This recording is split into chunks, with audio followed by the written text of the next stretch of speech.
नमस्कार, जय हिंद। मैं मोहन पाठक आपका स्वागत करता हूं मोहन इंस्टीट्यूट आजमगढ़ में। तो जैसा कि हमारा यूपीटीईटी का पर्यावरण का सिलेबस चल रहा है और जिसमें हमने अभी कुछ लेसन कंप्लीट करवा दिए हैं और ये हमारा है आज का जो लेसन है, इसका नाम है पेड़ पौधे एवं जंतु। तो बहुत अच्छी सीरीज चल रही है पर्यावरण की यूपीटीईटी का। आप इस यूपीटीईटी के सिलेबस को अन्य स्टेट के सिलेबस में भी पढ़ सकते हैं, क्योंकि यही सारी चीज़ें वहाँ पे भी मिलेंगी। अगर आप यूपी से हैं और अगर आप रीट की परीक्षा देना चाहते हैं तो आपके लिए भी यह सूटेबल है, क्योंकि ये सारी चीज़ें आपको वहाँ के भी पर्यावरण में मिलेंगी। तो चलिए आइए शुरू करते हैं आज का टॉपिक। तो आज का टॉपिक है पेड़ पौधे एवं जंतु। पेड़ क्या होता है? जो हमें फल फूल ऑक्सीजन देता है, पेड़ पौधे हो गए। और जंतु क्या हो गए? जो हम जंतु हो गए, जीव हो गए, जो हमारे आसपास जीव जंतु जानवर हैं, पानी में रहते हैं, मतलब जल में रहते हैं, थल में रहते हैं और नभ में उड़ते हैं। इन सब चीज़ों के बारे में तो हमने कंप्लीट कर दिया। 25, 26, 27 क्वेश्चन जो भी हैं हमने पूरा छांट लिया है। इसके अलावा जो भी क्वेश्चन उसमें बच रहे हैं वो आप स्वतः जानते हैं, और जब मैं इसको पढ़ाऊँगा तो इसमें से आधे क्वेश्चन आपको खुद पता होंगे। तो ये बहुत ही सरल टॉपिक है और बहुत आसानी से आपको एक ही वीडियो में समझ में आ जाएगा। और अगर आप लिखना चाहें तो इसको लिख भी सकेंगे, मैं क्वेश्चन बोलते जाऊंगा। अगर आप स्क्रीनशॉट लेना चाहते हैं तो ले सकते हैं और जूम करके आप क्वेश्चन को लिख सकते हैं, तो आपको बहुत ही सरलता होगी। ये पूरा टॉपिक आपका क्लियर होगा। उम्मीद है कि आपने स्क्रीनशॉट वगैरह जो भी आपको लेना होगा ले लिए होंगे और आप कॉपी पेन लेके बैठे होंगे। अगर कॉपी पेन लेके नहीं बैठे हैं तो आपको यहाँ से सिर्फ 50% मिलेगा और 50% आपका बिना लिखे नहीं प्राप्त होगा, क्योंकि इसको आपको 1-2 बार रिवीजन करना पड़ेगा। कुछ क्वेश्चन इसमें काफ़ी बढ़िया क्वेश्चन है। तो चलिए आइए शुरू करते हैं। आसान सा टॉपिक है। कुएं के पानी को पीने हेतु उसमें कौन सी दवा मिलाई जाती है? आज हमने क्वेश्चन को काफ़ी सिर्फ वन लाइनर बनाया हुआ है, जिससे आपको लिखने में बहुत ही आसानी हो। सिर्फ आपको इसको लिख लेना है। होता क्या है कि वीडियो भी लंबा हो जाता है क्वेश्चन बनाने में, तो ये सारी चीज़ें आपको नुकसान करती हैं, क्योंकि आपके पास समय नहीं है। इसलिए जब प्रैक्टिस करवाएंगे तो उसमें क्वेश्चन अलग से लिखा जाएगा, फिर हम लाइव आके जब प्रैक्टिस करवाएंगे। अभी हम लाइव नहीं आ रहे हैं, तो कुछ कारण है, क्योंकि जब सिलेबस हम पढ़ाए रहेंगे तभी ना आपसे कुछ क्वेश्चन पूछेंगे। तो इसलिए हम कंप्लीट करेंगे सिलेबस, फिर एग्ज़ाम के कुछ दिन पहले हम आपका ऑनलाइन टेस्ट भी लेना शुरू करेंगे।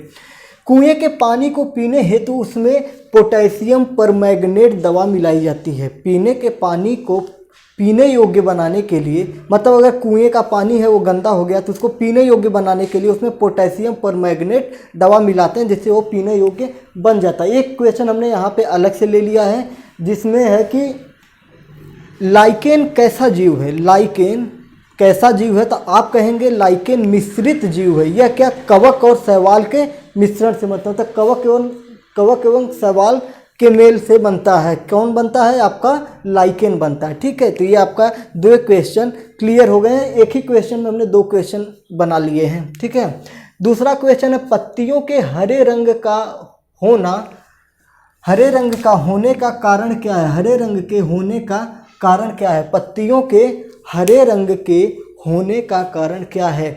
तो बहुत ही सरल सा जवाब है, आपको भी पता होगा कि ये पर्णहरित क्या है? पर्णहरित जो होता है, पर्णहरित के कारण होता है और उसी को क्लोरोफिल कहते हैं। उसी को क्लोरोफिल कहते हैं। तो पत्तियों के हरे होने का कारण क्या है?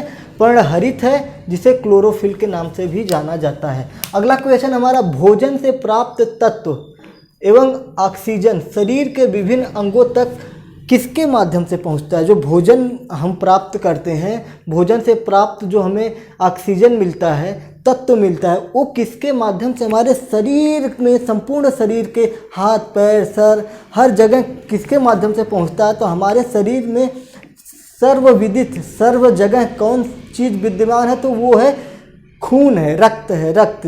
तो रक्त के माध्यम से हमें भोजन द्वारा प्राप्त ऑक्सीजन, हमारे खून में क्या होता है? खून के अंदर ऑक्सीजन मिली, तो हमारे शरीर को ऑक्सीजन कहाँ से प्राप्त होता है? तो ब्लड के सर्कुलेशन से हमें ऑक्सीजन प्राप्त होता है। अभी कहीं पे दबा दीजिए तो वहाँ पे ब्लड नहीं पहुँचेगा, तो वो शून्य पड़ जाता है। क्यों? वहाँ पे ऑक्सीजन नहीं पहुँचता है, ब्लड नहीं पहुँचता है, जिसकी वजह से उसमें शून्यता आ जाती है।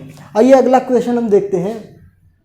तो उम्मीद है कि आप समझ गए होंगे कि भोजन से प्राप्त तत्व एवं ऑक्सीजन किसके माध्यम से संपूर्ण शरीर में पहुंचता है, तो आपका ये रक्त के माध्यम से पहुंचता है। चौथा क्वेश्चन है, पौधे का रसोई घर किसे कहते हैं? बताइए। पौधों के पास भी रसोई घर होता है, आपको पता ही होगा कि पौधों का रसोई घर किसे कहते हैं। तो उनकी जो पत्तियां होती हैं वही उनका रसोई घर होता है, उनकी पत्ती को ही रसोई घर कहते हैं। कैसे बनाता है ये खाना? तो जब सूर्य का प्रकाश उगता है तो सूर्य के प्रकाश से ये उसके प्रकाश से प्रकाश संश्लेषण क्रिया के माध्यम से पौधे अपना भोजन बनाते हैं और वो अपने पूरे वृक्ष को वो भोजन देते हैं। कौन पहुंचाता है, क्या करता है, उसके बारे में हम नेक्स्ट क्वेश्चन में अभी पढ़ेंगे आगे चल के।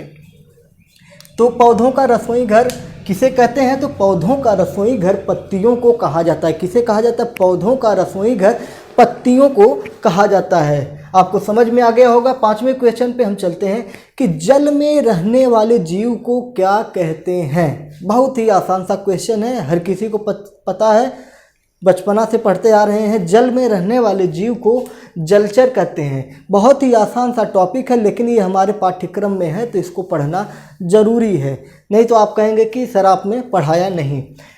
जल में रहने वाले जीव को जलचर कहते हैं, ठीक है, जल में रहने वाले जीव को जलचर कहते हैं। एक क्वेश्चन और यहाँ पे मैंने कोटेड कर दिया है कि लवण युक्त मिट्टी, नमक युक्त मिट्टी में कैसे पौधे उगते हैं? तो उसे कहा जाता है हेलोफाइट्स। कैसे पौधे उगते हैं? हेलोफाइट्स पौधे उगते हैं। नमक युक्त, लवण युक्त मिट्टी में हेलोफाइट्स पौधे उगते हैं, ठीक है, उस प्रजाति को हेलोफाइट्स कहा जाता है। आकाश में उड़ने वाले जीव को क्या कहा जाता है? बिल्कुल हलवा क्वेश्चन है। आकाश में उड़ने वाले जीव को नभचर कहते हैं। नभ मतलब आकाश होता है, अंबर मतलब आकाश होता है, ये पर्यायवाची हैं इनके, लेकिन नभचर जो होता है वो आकाश में उड़ने वाले, मतलब चिड़ियाँ कहाँ उड़ती हैं? आकाश में उड़ती हैं, तो उन्हें नभचर कहते हैं, ठीक है। अगले क्वेश्चन पे आते हैं, मछली की धारा रेखित शरीर। एक और क्वेश्चन इसमें बनेगा, जैसे जलचर तो हमने जान लिया, जो जल में रहते हैं, और जो नभ में उड़ते हैं उन्हें, जो चिड़िया उड़ती हैं उन्हें नभचर कहते हैं, और जो स्थल पे चलते हैं उन्हें क्या कहते हैं? स्थलचर कहते हैं। लेकिन जो जल और स्थल दोनों में रहते हैं उन्हें क्या कहते हैं? जैसे चिड़िया हुई, जैसे आपका साइबेरियन चिड़िया आती हैं तो पानी के अंदर भी रहती हैं, ज़मीन पर भी चलती हैं और आसमान में उड़ती हैं। मतलब स्थल और जल, नभ मतलब सर्व जगह जो चल सकते हैं या स्थल और जल में जो चल सकते हैं उन्हें क्या कहते हैं? तो उन्हें उभयचर प्राणी कहते हैं। क्या कहते हैं? उभयचर प्राणी कहा जाता है। उन्हें क्या कहा जाता है? उभयचर प्राणी कहा जाता है। उभयचर प्राणी कहा जाता है, ये ध्यान रखिएगा इस बात को। मछली की धारा रेखित शरीर, जो मछली होती है उसके शरीर पे आप देखेंगे कि तो धाराएं बनी होती हैं, रेखाएं खींची होती हैं। वो किस चीज़ में सहायक होती हैं? तो मेरे साथियों वो उन्हें तैरने में सहायक होते हैं। किसमें सहायक होते हैं? उन्हें तैरने में सहायक होती हैं। मछली की धारा रेखित शरीर उन्हें तैरने में सहायता करती हैं। अच्छा, ये किन किन चीज़ों के माध्यम से तैरने में सहायक होती हैं और वो सांस कैसे लेती हैं? तो मछलियाँ जो होती हैं उनके अंदर फेफड़ा नहीं होता है। अगर क्वेश्चन में आ गया फेफड़ा तो आप फेफड़ा बिल्कुल नहीं लगाएंगे। मछलियों में गलफड़े होते हैं, ठीक है, वो मुंह के द्वारा पानी लेती हैं और गलफड़े के द्वारा निकालती हैं और उसी पानी में उन्हें ऑक्सीजन प्राप्त होता है। पानी का सूत्र क्या होता है? H2O, हाइड्रोजन और ऑक्सीजन के दो अणु। तो ओ ऑक्सीजन जो होता है वो ले लेती है और जो उसे अतिरिक्त होता है उसको आप देखते होंगे जहाँ पे मछलियाँ होती हैं वहाँ पे क्या होता है कि बुलबुले निकलते रहते हैं। बुलबुले तो लोग पहचान लेते हैं कि यहाँ पे मछली है, क्योंकि अगर ज़्यादा बुलबुला निकलता है तो लोग कहते हैं बड़ी मछली है, छोटा निकलता है तो उसे कहते हैं छोटी मछली है। ये पहचान लोग करते हैं। तो ये कैसे पहचान करते हैं? वो ऑक्सीजन को ग्रहण करती है तो उसी से बुलबुले निकलते हैं, तो वो गलफड़े द्वारा जल लेती है, ठीक है। गलफड़े और उसके जो पंख होते हैं और धारा रेखित शरीर उनको तैरने में सहायता करती हैं। ये बात आप ध्यान में रखिएगा, ठीक है। ये चीज़ मैंने आपको बता दिया। गलफड़े को ही गिल्स कहा जाता है। जो उनका गलफड़ा होता है उन्हीं को गिल्स कहा जाता है। क्या कहा जाता है? गिल्स कहा जाता है। अगले क्वेश्चन पे हम चलते हैं। ऊँट के कुबड़ में भोजन के रूप में क्या संचित होता है? ऊँट के कुबड़ में भोजन के रूप में मेरे भाई चर्बी संचित होता है, चर्बी को ही वसा कहते हैं। जब भोजन उसको भूख की ज़रूरत होती है, भोजन की ज़रूरत होती है और भोजन नहीं मिलता हो तो वो अपने कुबर से उसी चर्बी को निकाल कर, उसी वसा को निकाल कर, अब ये नहीं कि उसने खाना खाया तो उस डायरेक्ट मान लीजिए उसने पत्तियाँ खाई तो सीधा पत्तियाँ वहाँ पे जाके एडजस्ट हो, ऐसा नहीं होता। पत्तियाँ वसा बनकर, चर्बी बनकर वहाँ पे उपस्थित रहते हैं, जब उसको ज़रूरत महसूस होती है तो वहाँ से निकाल कर वो खा लेता है।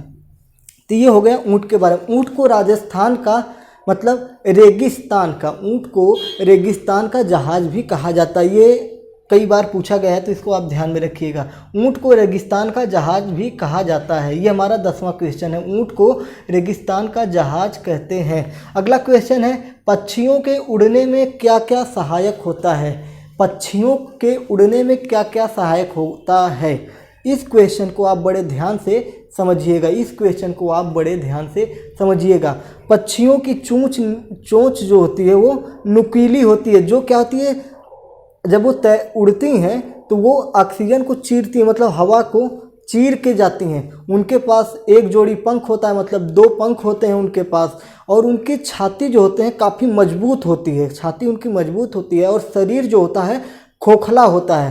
तो ये सारी चीज़ें उसे उड़ने में सहायक होती हैं। तो ये करेक्ट आंसर हम बताते हैं आपको, पक्षियों के उड़ने में सहायक होती है उनके एक जोड़ी पंख, छाती की मजबूत पेशियाँ, हल्की व खोखली हड्डियाँ और शरीर की धारा रेखित आकृति। जिस प्रकार से मछली में धारा रेखित आकृति होती है उसी प्रकार से चिड़ियों में भी धारा रेखित आकृति होती है। तो ये सारी चीज़ें क्या क्या, उसका शरीर का खोखला होना, उसकी छाती का मजबूत होना, एक जोड़ी पंख, ये सारी चीज़ें उसका क्या होता है, उड़ने में सहायक होती हैं। अगले क्वेश्चन पे हम चलते हैं, जो देखते हैं इम्पॉर्टेंट में क्या है। जड़ के कार्य क्या होते हैं? इसको ध्यान में रखिएगा। जड़ के कार्य, जड़ क्या होता है? पौधे, जड़ कौन सा भाग होता है? जो ज़मीन के अंदर, कोई पेड़ है जो ज़मीन के अंदर उसका भाग होता है वो जड़ होता है। कुछ पौधों की जड़ें ज़मीन के बाहर भी होती हैं, जैसे आपका बट वृक्ष हो गया, मतलब बरगद हो गया, पीपल हो गया, ऐसे जो विशाल वृक्ष होते हैं उनकी जड़ें क्या होती हैं, ज़मीन के बाहर भी होती हैं। तो ये भी आप ध्यान में रखिएगा, अगर क्वेश्चन बन जाए कि किस वृक्ष की जड़ें बाहर होती हैं तो आप ऐसे बड़े वृक्षों को ध्यान में रख के जो भी वृक्ष वहाँ पे दिया रहेगा उसे आप लगा दीजिएगा। जड़ के कार्य क्या होते हैं कि ये पौधों को, जड़ क्या होता है आप देखते होंगे ना, बड़े बड़े पेड़ होते हैं तो कैसे टिके रहते हैं वहाँ पे, तो उसके पौधे, जड़ जो होती है ऐसे चारों तरफ से मिट्टी में जकड़ जाती हैं। पेड़ कोई उखड़ा हुआ अगर आप देखेंगे तूफान में तो पूरी मिट्टी लेके उखड़ जाती हैं। तो जड़ क्या होता है, ऐसे मजबूती से एक पिलर की तरह ज़मीन में जकड़ जाती हैं, जो क्या करती हैं, पौधे को मजबूती देती हैं। ठीक है, पौधे को मजबूती से जमाए रखती हैं। और मूल रोम द्वारा, जो उनका मूल रोम होता है, पौधों में जो मूल रोम होता है, रोए की तरह होता है, वो क्या कहते हैं, जमीन से जल, खनिज, लवण लेकर पौधे के विभिन्न भागों तक उन्हें पहुंचाते हैं। मतलब पौधे को पोषण प्रदान करते हैं। विभिन्न भागों तक पहुंचाता कौन है, तो तना जो होता है भोजन को विभिन्न भागों तक पहुंचाता है। आइए देखते हैं, अगला क्वेश्चन वही है। ठीक है, तना का कार्य क्या होता है? जड़ का कार्य हमने जान लिया, तने के कार्य के बारे में जानते हैं कि तना का कार्य क्या होता है। तो जड़ द्वारा अवशोषित पोषक तत्वों को पौधों के अन्य भागों तक पहुंचाना। मैंने अभी आपको बताया कि जड़ द्वारा प्राप्त पोषक तत्व, जल हुआ, खनिज लवण हुआ, इत्यादि चीज़ों को क्या करता है, वो तना पौधे के विभिन्न शाखाओं तक पहुंचाता है, जिससे क्या होता है, पौधे को पोषण प्राप्त होता है। वो ठीक है पहुंचाता है और शाखाओं को सहारा प्रदान करता है। जड़, केवल जड़ ही तो पौधों को टिका नहीं सकता, लेकिन जो तना होता है, ऐसे पेड़ की जो तने होते हैं लंबे से, नीचे मोटा होता है, ठीक है, ज़मीन के ऊपर वाला, ज़मीन के अंदर वाले भाग को छोड़ के ज़मीन के ऊपर वाला भाग जो मोटा होता है उसे तना कहते हैं। उसी में से शाखाएं निकली होती हैं, मतलब डालियाँ निकली होती हैं। उन्हीं शाखाओं को क्या करता है, ये सहारा प्रदान करता है। और पत्तियों द्वारा और एक काम करता है, जो पत्तियों के द्वारा सूर्य के प्रकाश में प्रकाश संश्लेषण क्रिया के द्वारा क्लोरोफिल की उपस्थिति में भोजन बनाया जाता है, उनको भी ये क्या करते हैं, पौधे के शाखाओं में पहुंचाते हैं, विभिन्न भागों में पहुंचाती हैं। ठीक है, विभिन्न भागों में पहुंचाती हैं। अगला क्वेश्चन हम देखते हैं कि वाष्पोत्सर्जन क्या होता है। ये बहुत ही महत्वपूर्ण क्वेश्चन है, इंपॉर्टेंट क्वेश्चन, इसको स्टार आप लगा सकते हैं। वाष्पोत्सर्जन क्या होता है कि जो जड़ द्वारा जल को अतिरिक्त जो जल पेड़ पौधे प्राप्त कर लेते हैं, जैसे पेड़ में अतिरिक्त जल प्राप्त हो जाता है, तो वो क्या होता है कि पौधों की जो पत्तियां होती हैं उनसे क्या होता है, वो पानी टपक जाता है, मतलब उनसे वो पानी निकल जाता है। वो पानी जब निकल जाते हैं तो उसी क्रिया को वाष्पोत्सर्जन कहा जाता है। ठीक है, जड़ द्वारा अवशोषित अतिरिक्त जल को पत्तियों द्वारा वाष्प के रूप में बाहर निकालना ही वाष्पोत्सर्जन कहलाता है। आपको समझ में आ गया होगा। जलीय पौधा कौन कौन से हैं, मतलब जलीय पौधे किन्हें कहते हैं, तो आपका जलकुंभी हो गया, कमल हो गया, ये सारे आपके जलीय पौधे हैं। कमल हो गया, कुमुदनी हो गई, जलकुंभी हो गई। अब इनके बारे में थोड़ा समझा लेते। कमल, कुमुदनी और जलकुंभी ये जो पौधे होते हैं, अच्छा एक खास बात होती है, ये पौधे पानी में सड़ते नहीं हैं। इनकी जड़ें बहुत लंबी होती हैं, जड़ों में ऑक्सीजन भरा होता है। इनकी पत्तियां जो होती हैं बिल्कुल मुलायम होती हैं, जो मोम की तरह होता है, जिस पे पानी का असर नहीं होता है, इसीलिए पत्तियां सड़ती नहीं है। आइए एग्जैक्ट आंसर देखते हैं क्या दिया हुआ है। तने लंबे होते हैं। देखिए जलीय पौधा कौन है, कमल है, कुमुदनी है, जलकुंभी है। तने लंबे, पत्तियों तने लंबे पतली मुलायम वायु से भरी होती हैं, मतलब लंबी होती हैं, पतली होती हैं और मुलायम होती हैं। ये ऑक्सीजन से भरी होती हैं और ये जल में क्या करती हैं, तैरती रहती हैं। पत्ती कैसी होती है, हरी और चपटी होती है। पत्ती हरी और चपटी होती है और सतह मोम जैसी चिकनी होती है। सतह जो होता है मोम जैसी चिकनी होती है, जिसमें पानी का न टिक पाना, पानी उसमें टिकता नहीं है, जिसके कारण से जब पानी लगेगा ही नहीं तो पौधा सड़ेगा कैसे। सड़ता तब है जब उसे कोई उखाड़ के फेंक देता है, तब वो सूख जाता है और सड़ जाता है। जब तक जल में है उसको कुछ नहीं हो सकता है। ठीक है, अगले क्वेश्चन पे चलते हैं। मरुस्थलीय पौधे। जलीय पौधे हमने तो जान लिया, मरुस्थलीय पौधे के बारे में जानते हैं। देखिए हमने कितना क्वेश्चन को सटीक बिठाया है। आपको बस क्या बताएं कि आपको ये मैटर और कहीं नहीं मिलेंगे। इसमें मेरी 4 सालों की मेहनत है, जो मैं पिछले 4 वर्षों से पढ़ाई किया हूँ, वो ये मेहनत इसमें आपको नज़र आएगी, क्योंकि मैंने इतना सटीक से क्वेश्चन यहाँ पे सजा के रखा है कि देखिए जल जो आपका जड़ है, जड़ के बाद तना है, ऊँट है, कुबड़ है, तो उसके रेगिस्तान का जहाज कहा जाता है। जल में रहने वाले, स्थल में रहने वाले, आकाश में उड़ने वाले, कितना सटीक मैंने बनाया है। देखिए जलीय पौधा हमने पढ़ा दिया, अब आपको मैं मरुस्थलीय पौधे पढ़ा रहा हूँ। ऐसे आपको किताबों में भी नहीं मिलेंगे, इसे सीरियल वाइज। ठीक है, तो मरुस्थलीय पौधे कौन होते हैं, तो नागफनी होता है और सतवार नाम का एक पौधा होता है। ये मरुस्थलीय पौधे होते हैं। इनकी पत्तियां कैसे होती हैं, इनमें पत्तियां नहीं होती हैं, इनमें कांटे होते हैं। कांटे ही पत्तियों का कार्य करती हैं, ध्यान रखिएगा। अगर पूछा जाए कि नागफनी में कौन पत्तियां होती हैं या नहीं होती हैं, अगर ऑप्शन में दिया होगा कि कांटे ही पत्तियां होती हैं, तो आप उस पर ट्रिक लगाइएगा और आपको 1 नंबर पुरस्कार के रूप में प्राप्त हो जाएगा। मरुस्थलीय पौधे नागफनी और सतवार हैं। ठीक है, अच्छा मरुस्थलीय हो गया, जली हो गया, तो पहाड़ों के बारे में भी जान लिया जाए कि पहाड़ों पे कैसे पौधे होते हैं। पहाड़ों के पेड़ जो होते हैं वो शंकुकार होते हैं, उनकी पत्तियां नुकीली होती हैं। इसलिए नुकीले होते हैं, जब उस पर बर्फ़ पड़ता है तो वो बर्फ़ शंक्वाकार होने के कारण वो बर्फ़ आके ज़मीन पर गिर जाता है। और ये पौधे सदाबहार होते हैं, जो पर्वतों पर पाए जाते हैं, सदाबहार होते हैं। उनका नाम है चीड़ और देवदार। क्या नाम है, चीड़ और देवदार। ये कैसे पौधे हैं, ये आपके सदाबहार वृक्ष हैं। पौधों की देखिए खेतों में सिंचाई की जाती है, पेड़ पौधे होते हैं उनकी। अच्छा ये बात और ध्यान में रखिएगा कि पेड़ पौधे से तात्पर्य ये नहीं होता है कि जो बड़े बड़े आपके आम, इमली, अमरूद, सेव, संतरा, केला और भी जो बरगद, पीपल, नीम, ये सारे वृक्ष हैं। सिर्फ यही नहीं, आपके खेतों में जो फसल उगाई जाती है, धान, गेहूँ, मक्का, जौ, बाजरा, सब्जियां, सारे के सारे पौधे जगत के वृक्ष हैं। ठीक है, एक वृक्ष की बात की जाए तो वृक्ष जो होते हैं बड़े बड़े पेड़ होते हैं, जो वृक्ष में आते हैं, और पौधों में आपके सारे आ जाते हैं। सारी की सारी फसलें आपके पौधों में आ जाती हैं। जितनी भी हरी चीज़ें होती हैं सारे की सारी पौधे होते हैं, हरी हों और सजीव हों, ठीक है, तो पौधे आ जाते हैं, ठीक है। तो पौधों की सिंचाई किस वक्त नहीं करना चाहिए, ये क्वेश्चन बनता है कि पौधों की सिंचाई को किस वक्त नहीं करना चाहिए। तो मेरे साथियों, पौधों की सिंचाई कड़ी धूप में, अगर धूप बहुत कड़ी है, तेज़ धूप हुई है, तो अमूमन गर्मियों के दिनों में, गर्मी के दिनों में धूप दोपहर में बहुत तेज़ होती है, तो धूप में सिंचाई नहीं करनी चाहिए। इससे क्या होता है कि पौधों, पानी गर्म हो जाता है, जो आप सिंचाई करते हैं धूप की वजह से पानी गर्म हो जाता है और जड़ों को नुकसान पहुंचाता है, जिससे फसल खराब हो जाती है। तो पौधों की सिंचाई तेज़ धूप में नहीं करनी चाहिए। उम्मीद है कि आप बिल्कुल समझ गए होंगे।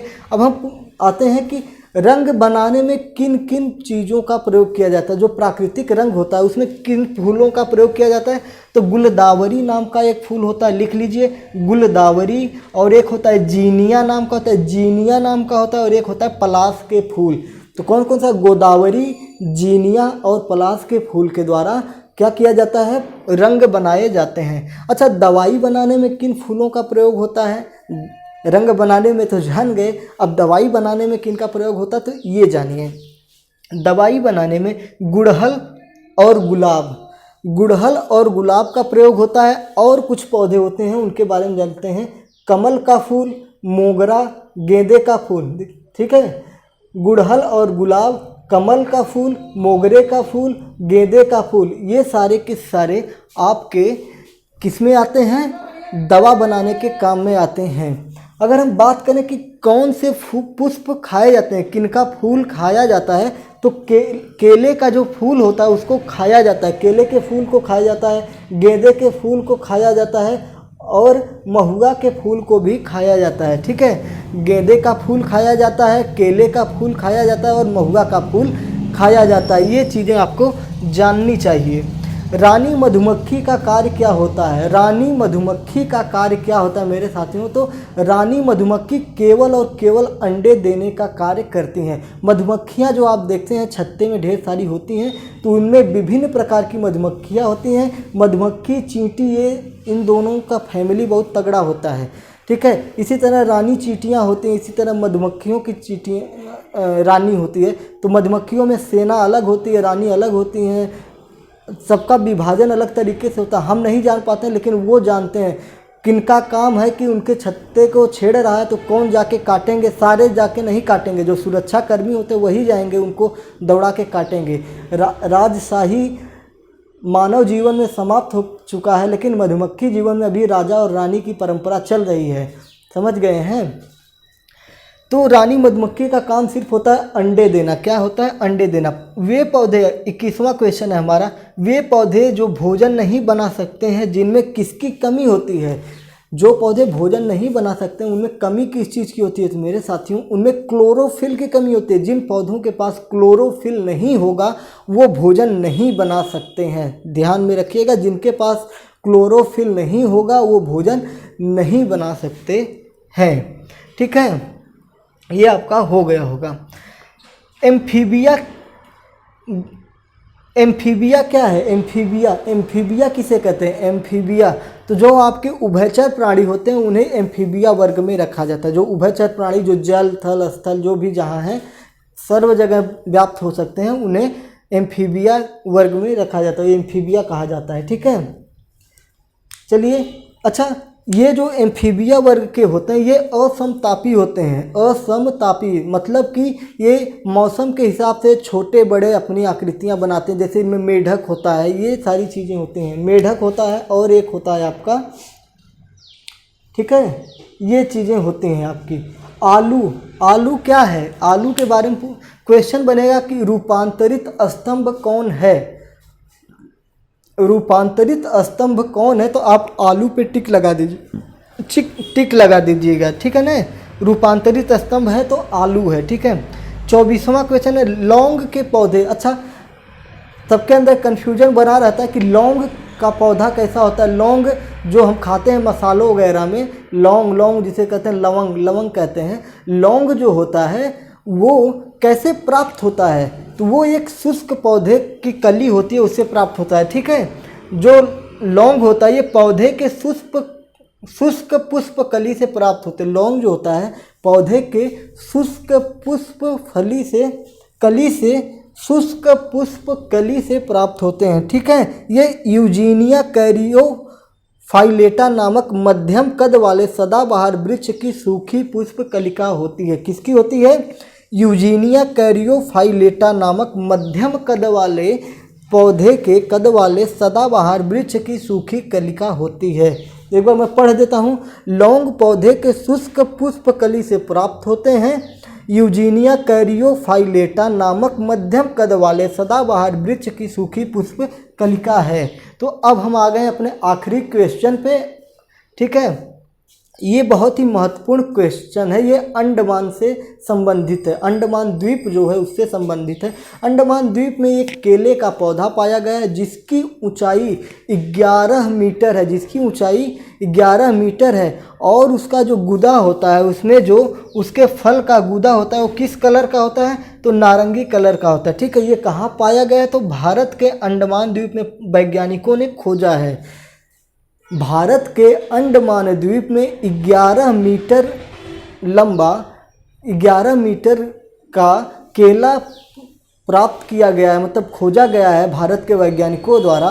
ठीक है, और इसके जो फल के गुदा होते हैं वो नारंगी कलर के होते हैं। कैसे होते हैं? नारंगी कलर के होते हैं। और इसको क्या नाम दिया गया है वैज्ञानिकों द्वारा? तो ये जानना महत्वपूर्ण है। इसको मूसा अंड मानेंसिस कहा गया। क्या कहा गया है? फिर से सुनिएगा। मूसा अंडमानसेसिस नाम दिया गया है। फिर से मैं एक बार दोहरा देता हूँ। मूसा अंडमानसेसिस नाम दिया गया है। तो मित्रों, ये जो है पेड़ पौधे एवं जंतु, मैंने एक ही वीडियो में इसको कंप्लीट कर दिया है और उम्मीद है कि आपको ये बिल्कुल भी पसंद आया होगा। ठीक है, और अगर पसंद आया होगा तो आप अपने अन्य मित्रों में भी इसे पहुंचाएं, जिससे जिनके पास ये मैटर नहीं है तो वो भी इसको प्राप्त कर लें और यूपी टेट क्वालिफाई करें। रीट की परीक्षा में भी ये आपका काम देने वाला है। और मैं बात करूं कि अब हमारा अगला टॉपिक जो होगा उसका नाम होगा हमारा परिवेश। अगला जो लेसन होगा हमारा परिवेश। देख रहे हैं सारा प्राइमरी की बुकों का लिया हुआ है। परिवेश ये हमारे सिलेबस में दिया हुआ है। किसमें है? यूपी टेट के सिलेबस में दिया हुआ है, इसलिए हम आपको पढ़ा रहे हैं। धीरे धीरे हम आपको संविधान वगैरह सब पढ़ाएंगे। जितनी भी चीज़ें सिलेबस में रखी हुई हैं उनको हम लेके पढ़ाएंगे। आप सबसे पहले काम करिएगा, यूपी टेट का सिलेबस डाउनलोड करिए और अपने सामने चिपका लीजिए, तब जाके आपको पता चलेगा। आपको सिर्फ यही पता है पर्यावरण पढ़ना है और जाके कोई किताब उठा लाते हैं लूसेंट वगैरह और फिर उसको पढ़ना शुरू करते हैं। उसमें ये सारी चीज़ें आपको मिलेंगी ही नहीं। ठीक है, ये सारी चीज़ें आपको उसमें मिलेंगी। उसमें तो हाई लेवल का पर्यावरण दिया होता है जो आपके सिविल सर्विसेज में काम आते हैं, तो उसको आप पढ़ के यूपी टेट का पर्यावरण नहीं क्वालिफाई कर पाए। यूपी टेट के पर्यावरण में इतिहास, भूगोल, नागरिक शास्त्र, समाजशास्त्र, जितने कूड़ कबाड़ समझ में आए हैं पीएनपी को सब मतलब 10 किताबों को मिक्स करके पर्यावरण में ठूंस दिया है। तो आपको संविधान भी आपको पढ़ना है। संविधान से आपके 4 से 5 क्वेश्चन बनते हैं पर्यावरण में। तो आपका तो काफ़ी हिस्सा तो जीव विज्ञान से क्वेश्चन बनते हैं कि कौन सी हड्डी सबसे लंबी होती है, कौन बड़ा होता है, कौन छोटा। ये सारी चीज़ें आपके पर्यावरण में जीव विज्ञान से आते हैं। आप 2019 का पेपर उठा के देखिए, कितना ज़बरदस्त पेपर आया हुआ था। मज़ा आ गया था उस पेपर को देखने के बाद। तो चलिए फिर मिलेंगे हमारा परिवेश के लेक्चर के साथ, और उम्मीद है कि आपको समझ में आ गया होगा। तो आप अपने दोस्तों में इसको पहुंचाने की कोशिश करें, जिससे सबको इसकी सहायता मिल सके। चलिए फिर मिलते हैं अगले वीडियो में। जय हिंद, भारत माता की जय।